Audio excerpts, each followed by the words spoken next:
I'll put it to the vote. All those in favour? Aye. Those against? That is carried. Toko waru ngā kai Kaunihera ka whakae.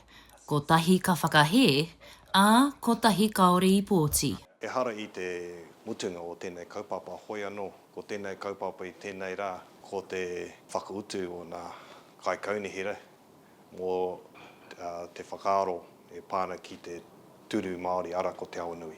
He ai, he kao. Anei, te nuinga o ngā Kaunihera he ai. He rā whakahirira tēnei. Ko Hemi Rolliston, te kai Kaunihera mo te wāri Māori o Te Awanui ki te Kaunihera o Tauranga Moana. Mā tētahi Pōti here, ka whakatau mēna ka toitū tonu tōna tuuru. If you're not at the table, you're on the menu. Nā te mea, ki au nei, he pai, he mahi tahi, ngā Pākehā ngā Māori. Ko kuratū kaukau o Ngāti Ranginui, tētahi mema o te rangapū mana whenua o Tauranga Moana. Hei tāna, he roa rawa te huarahi kei mua I te Kaunihera kia kite I te kotahitanga. Kare te hihe te kōrero te reo Pākehā, Ngāti mea ko tēnei taku reo. Tēnei te reo a kuia koroma. Hei te wā, kare kore ka whakapāketia e a hautapu ai hemi, a I aku kōrero. Ki a hau nei, ahakoa ko ngā ture a te kāwana, a te Kaunihera, e ratu mō ture. Mātou mohe ana hau, kei roto I o te kapu o koutou ringa te whakaaitanga mo tātou te iwi Māori. Ko ngenge, ko ngenge tō tātou whaiwhai, kei te whawhai tonu, kei tātou te hiahia kia pērā. Kei te Kaunihera te whakaaitanga I te mutunga, ngāri mā rātou tēnei I runga te tino rangatiratanga. Koina tāku, mana mutu haketanga, me mautoni tātou ki tērā ahakoa kei he tātou e noho ana. Me whakatauria e te Kaunihera kia pupuri I te wāri Māori, kaore rānei, I mua I te paunga o Noima. Ki te pupuri tonu kia whakarite I tētahi Pōti here, I mua I te mutunga o Maihe.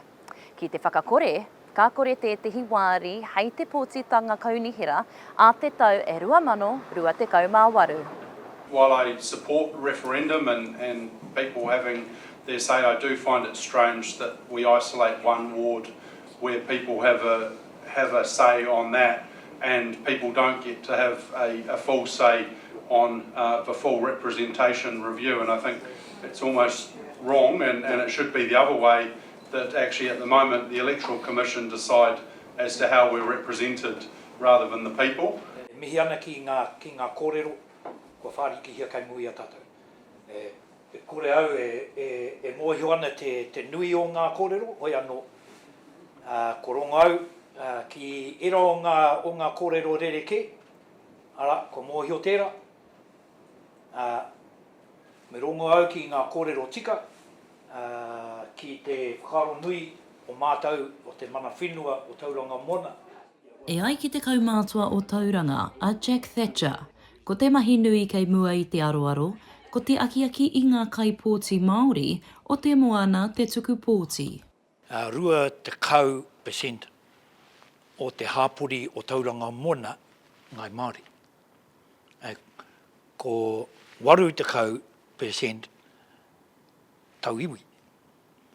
So I hare tunu ana te referendum, well, ko tērā te matenga o te tūru. Ki taku nei whakaro. Ko tai mai te referendum, ai.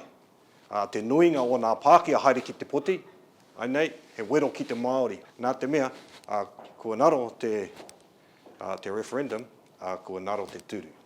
Te āhua nei, kua ora te wāri Māori o Te Awanui, mo te wāma te karakia pia, e whakaora a ngā tau e haere ake nei.